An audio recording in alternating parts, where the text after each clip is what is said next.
अभ्यास की क्लासेस में आपका स्वागत है। वेक्टर स्पेस की डेफिनेशन देखने के बाद हम इस वीडियो में कंसिडर करेंगे वेक्टर स्पेस के कुछ एग्जांपल्स। तो मैं आपको यहाँ पे प्रॉपर जो बुकिश प्रूफ है वो नहीं बताऊंगा, बल्कि प्रूफ उसमें आप पढ़ के कैसे समझ सकते हो हम वो चीज देखेंगे। तो सबसे एक इम्पॉर्टेंट एग्जांपल आपके पास है वेक्टर स्पेस का। बेसिकली आपके पास एक एम सेट होगा। उस एम सेट में आपके पास एम क्रॉस एन की मैट्रिसेज होंगी।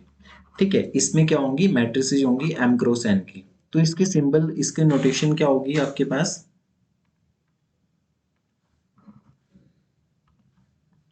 ये होगा आपके पास ए आई जे। ठीक है, और ये एम क्रॉस एन फॉर्म में होगी। और जो ए आई जे है वो कोई भी रियल नंबर्स हो सकते हैं, वो कोई भी क्या हो सकते हैं? रियल नंबर्स हो सकते हैं। बेसिकली हम इस यहाँ पे जो बात कर रहे हैं वो एम क्रॉस एन मैट्रिसेज की बात कर रहे हैं।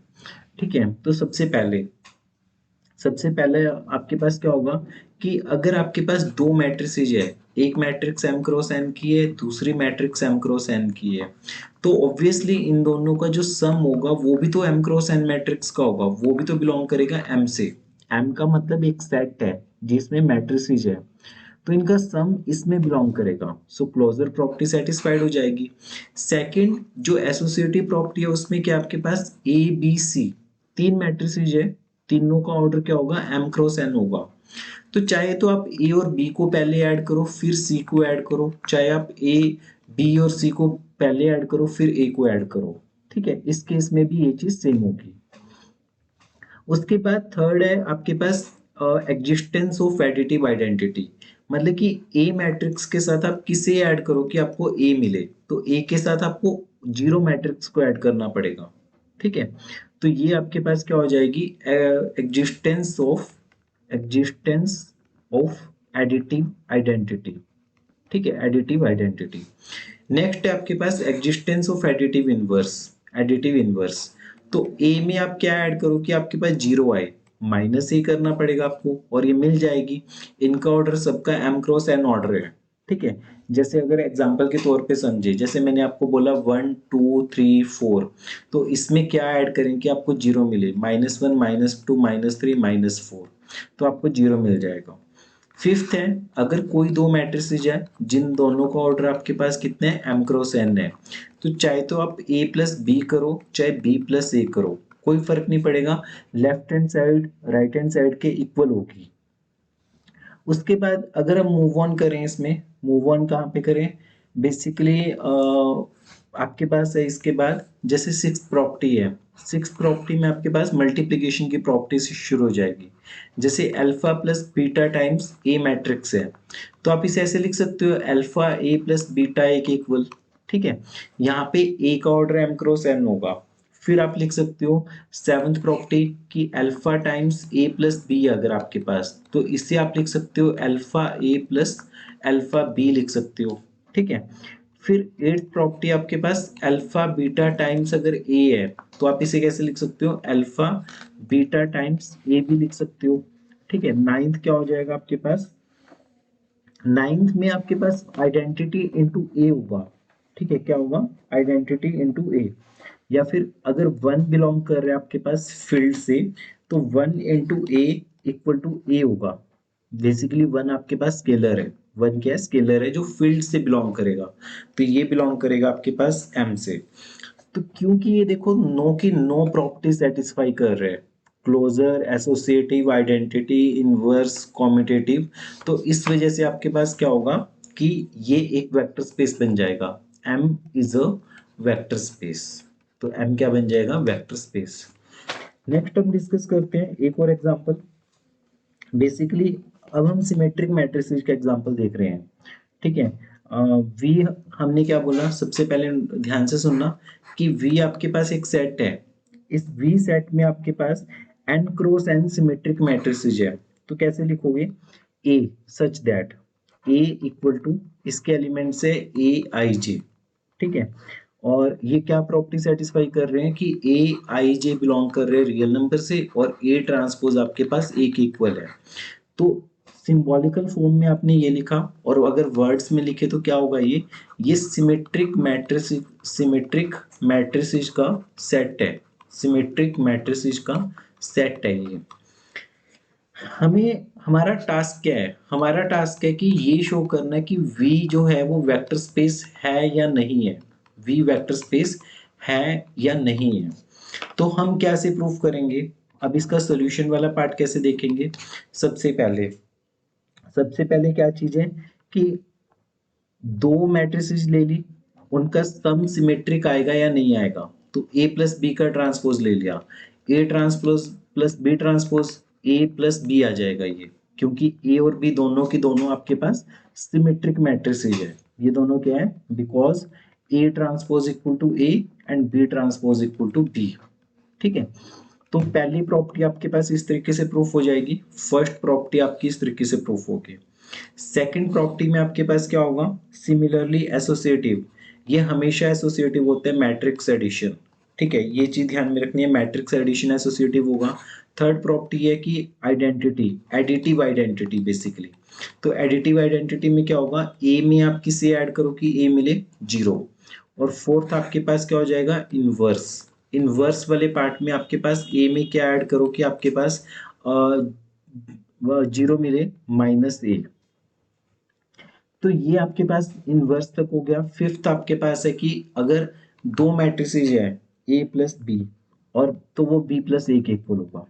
तो यहाँ पे सिर्फ आपको एक लाइन मेंशन करनी है। क्या लाइन मेंशन करनी है एसोसिएटिव के केस में? कि मैट्रिक्स एडिशन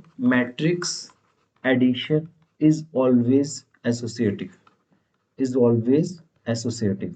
सिमिलरली यहाँ पे कि matrix addition is always commutative, ये हमेशा कॉम्यूटेटिव होती है।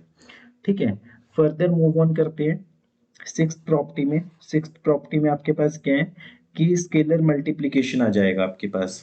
सबसे पहले तो ये हो जाएगा कि अल्फा इंटू ए बिलोंग करेगा वी, मतलब जो सेट है आपके पास ये वाला, उससे। तो ये वेल डिफाइंड है कि आपने किसी मैट्रिक्स को ए से मल्टीप्लाई किया तो वो वापस वे में बिलोंग कर रहे हैं। फिर आपके पास सेवंथ प्रॉपर्टी क्या होगी कि अल्फा प्लस बीटा टाइम्स, अगर मान लेते हैं कोई मैट्रिक्स ए है तो इसे लिख सकते हैं alpha A plus beta A direct. ठीक है, उसके बाद इसमें है आपके पास अल्फा टाइम्स ए प्लस बी। ए और बी दोनों ही आपके पास सिमेट्रिक मैट्रिसेस है, तो alpha A plus beta A हो जाएगा। ठीक है, और फिर आपके पास नाइन्थ जो प्रॉपर्टी है वो सेम कि अल्फा बीटा टाइम्स ए, तो ये बनेगा अल्फा टाइम्स बीटा ए। और जो लास्ट है कि आपने वन को अगर ए से मल्टीप्लाई किया तो आपको ए मैट्रिक्स वापिस मिल जाएगी, ए मैट्रिक्स वापिस मिल जाएगी।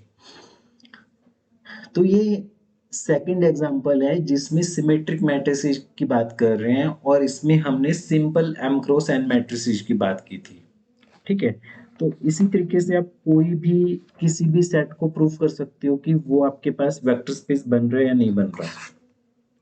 एक और एग्जांपल कंसिडर करते हैं। अगर हम कंसिडर करें आपके पास, मान लेते हैं कि n डिग्री का पॉलिनोमियल्स है। ठीक है, एफ ऑफ एक्स है आपके पास। एफ ऑफ एक्स का मतलब क्या है? ये एक सेट है। किस चीज का सेट है?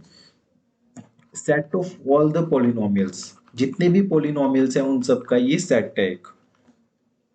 पॉलिनोमियल्स इन वेरिएबल, एक्स वेरिएबल में हम मान लेते हैं कि ये सेट है पॉलिनोमियल्स का। हमें क्या शो करना है? शो करना है कि ये जो एफ ऑफ एक्स है क्या ये वेक्टर स्पेस होगा, क्या ये वेक्टर स्पेस होगा। क्वेश्चन हमारा ये है। ठीक है, तो हाँ ये होगा। होने के लिए हमें सारी की सारी कंडीशन सेटिस्फाई करवानी पड़ेंगी। तो एफ ऑफ एक्स के एलिमेंट्स किस फॉर्म के हैं? एफ ऑफ एक्स, इसमें एफ ऑफ एक्स होगा। एफ ऑफ एक्स की वैल्यू किसके इक्वल होगी? A naught plus A one X plus up to A N X की पावर एन, सच दैट जो ए आईज है, जो कॉन्स्टेंट्स है, वो किसी फील्ड से बिलोंग कर रहे हैं। वो किससे बिलोंग कर रहे हैं? किसी फील्ड से बिलोंग कर रहे हैं। अब समझने के लिए हम इसमें क्या करेंगे? मान लेते हैं कि जैसे सबसे पहले क्लोजर प्रॉपर्टी मान लेते हैं कि आपके पास एफ ऑफ एक्स की वैल्यू 2 + 3x है, और जी ऑफ एक्स की वैल्यू आपके पास है 5 - 2x। तो देखो इन दोनों का सम फिर से आपके पास किसके बीच में लाई करेगा? फिर से आपका इसका सम एफ ऑफ एक्स में आएगा, इस वाले सेट में आ जाएगा। तो इसका मतलब क्या हो गया कि क्लोजर प्रॉपर्टी सेटिस्फाइड हो जाएगी। Closure property satisfied. ये तो मैंने पर्टिकुलरली एग्जांपल कंसीडर किए हैं। इन जनरल जब हमें लिखना होता है तो बुक में नोटेशन दी हुई है समेशन ए आई एक्स की पावर आई, मतलब कि प्रॉपर वो पॉलिनोमियल्स होगा। ये सिर्फ समझाने के पर्पज से, इजी बनाने के पर्पज से कि दो पॉलिनोमियल्स ले लिए, उनका सम वापस इसी में लाई करेगा। फिर उसके बाद एसोसिएटिव भी होगा डेफिनेटली। ये क्या होगा, एसोसिएटिव भी हो जाएगा। एसोसिएटिव होने के बाद उसके बाद है एग्जिस्टेंस ऑफ एडिटिव आइडेंटिटी, कि आप एफ ऑफ एक्स, जैसे मान लो 2 + 3x है, इसके साथ किस पॉलिनोमियल को ऐड करो कि सेम पॉलिनोमियल मिल जाए। तो ये आपने पॉलिनोमियल ऐड कर दिया, तो आपको 2 + 3x मिल गया। फिर 2 + 3x के साथ आप किसे ऐड करो कि आपको जीरो पॉलिनोमियल मिले, तो इसके साथ आपको ऐड करना पड़ेगा -2 - 3x को।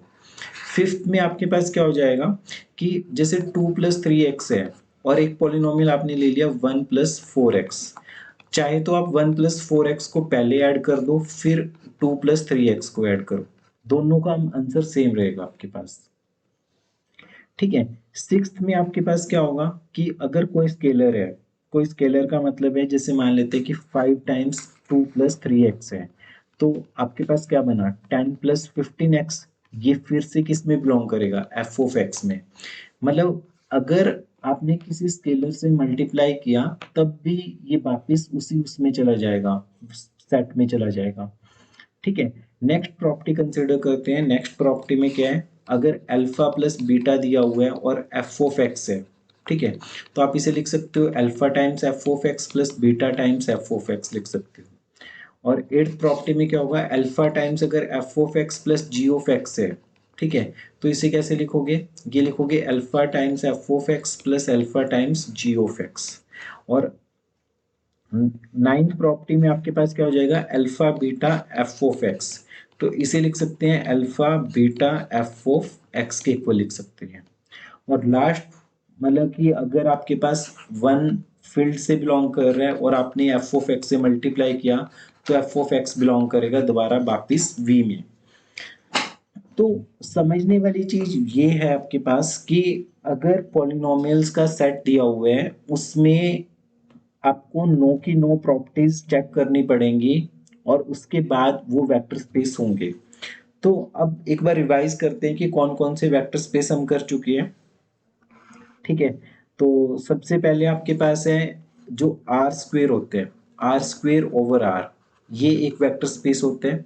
सेकंड आपके पास आर क्यूब ओवर आर, ये एक वेक्टर स्पेस होते हैं। थर्ड है आपके पास complex numbers over real numbers, ये एक वेक्टर स्पेस होता है। फोर्थ है आपके पास M cross N matrices, M cross N matrices, ये एक वेक्टर स्पेस होते हैं। फिफ्थ है आपके पास एन क्रॉस एन मैट्रिसेज, ये एक वेक्टर स्पेस होता है। फिर आपके पास है कि जो सिमेट्रिक मैट्रिसेस का सेट है, सिमेट्रिक मैट्रिसेस का सेट है, वो एक वेक्टर स्पेस होते हैं। फिर आपके पास है कि जो हमने अभी ऊपर देखा कि एन डिग्री का अगर कोई पॉलिनोमियल्स का सेट है, एन डिग्री के पॉलिनोमियल्स का सेट है, ठीक है, वो एक वेक्टर स्पेस बनाएगा। वो क्या बनाएगा, एक वेक्टर स्पेस बनाएगा।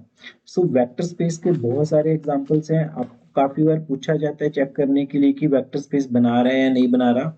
तो ये सारे एग्जांपल्स हम डिस्कस करेंगे वन बाय वन आने वाली वीडियोस में। अभी तक हमने ये 7 एग्जांपल्स बेसिकली, ये वाला, ये वाला और ये वाला, ये हमने इस वीडियो में देखी है।